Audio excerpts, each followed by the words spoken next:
ज्यादा हलचल का केंद्र बन गया। जब से भरत जी आए तब से लोगों को पता लग गया कि राम जी यहाँ हैं। बहुत लोग आके मिल रहने लगे और राक्षस भी तंग करने लगे।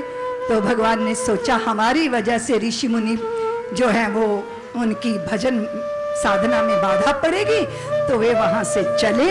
और जब चले तब मार्ग में अत्रि मुनि के आश्रम में बहुत अद्भुत महात्मा अत्रि और उनकी भार्या का नाम है अनुसुईया।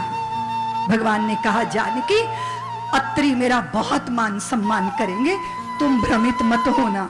हाँ, सम्माननीय तो वो स्वयं है जो सत्व रजस तमस ये तीन त्रय गुणों के पार चला जाता है। अत्रि वही होता है देवी। और उनकी पत्नी अनुसुईया, सुईया होती है ईर्षा, और जो हृदय से असूया का त्याग करके अनुसुईया हो जाए, ऐसी भगवती जानती हो जानकी, वो देवी है जिसने अपनी साधना से प्यासे ऋषियों के लिए मंदाकिनी को प्रकट कर दिया था।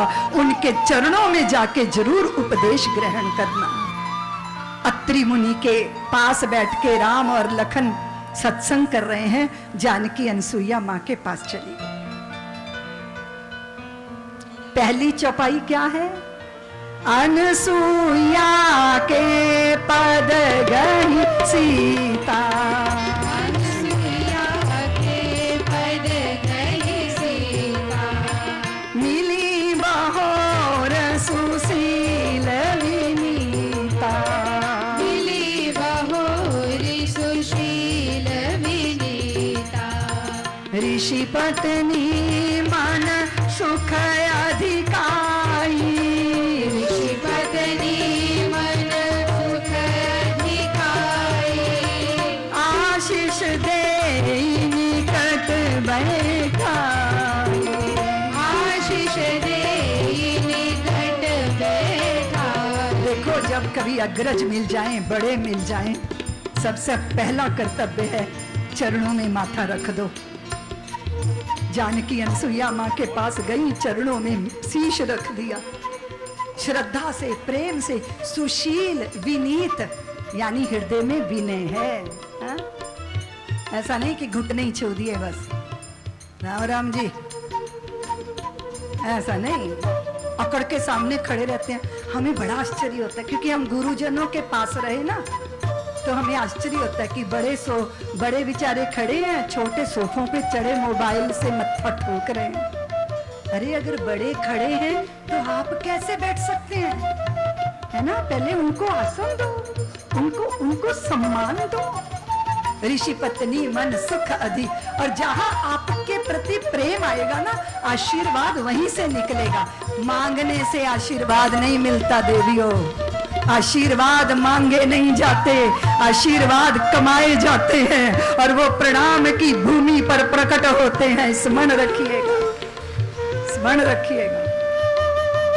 प्रेम के साथ, स्नेह के साथ। अब आप प्रेम करो, श्रद्धा करो, प्यार करो, पर प्यार ना मांगो। अपनों से क्या गैरों से भी सपनों का संसार ना मांगो। देखो फलदायी वृक्षों को कितने नम्र रहा करते हैं, फल वाले होकर भी तन पे पत्थर का कठिन प्रहार सहा करते हैं। सीखो उनसे स्नेह देकर, बदले में सत्कार न मांगो। प्यार करो पर प्यार न मांगो। जग को हरि का रूप समझ के अपना अहम विसर्जित कर दो। ध्यान रखो देवियों, जग को हरि का रूप समझकर अपना अहम विसर्जित कर दो। प्रभु की सत्ता सिंधु सरित सा अपना अहम विसर्जित कर दो। छूट जाएगा रोना धोना, अपने होने का अधिकार न मांगो। प्यार करो पर प्यार ना। इज्जत और प्यार मांगे नहीं जाते, इज्जत और प्यार बांटे जाते हैं। समझ रही हो ना देवियों, समझ रही हो ना। और फिर ऐसे दिव्य आभूषण दिए अनुसुईया मां ने, ऐसे वस्त्र आभूषण जो कभी मलिन नहीं होते। वो क्या वस्त्र आभूषण होंगे?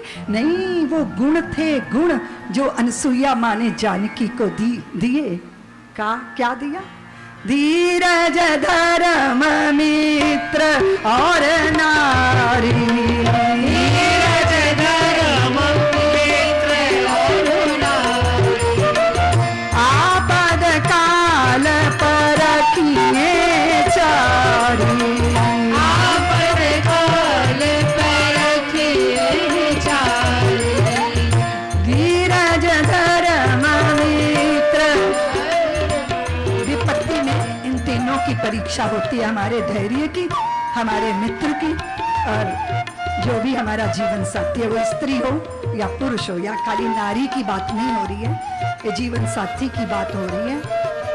बहुत सुंदर सुंदर शिक्षाएं अगर आपको चाहिए तो बड़ों के साथ रहा करो, अगर अनुभव चाहिए ना तो अनुभवियों के साथ रहा करो। जब आपको मौका मिले तो ज्ञानियों का संग करो, संतों का संग करो, बड़ों बुजुर्गों का संग करो, वो अपने अनुभवों का पटारा खोल देंगे और आपको रत्न मिलेंगे, आपको बहुत सारे सूत्र उनसे प्राप्त हो जाएंगे। सब्सक्राइब करें साध्वी ऋतंभरा जी के YouTube चैनल को और हमारे वीडियोस को सबसे पहले देखने के लिए बेल आइकन को दबाना ना भूलें।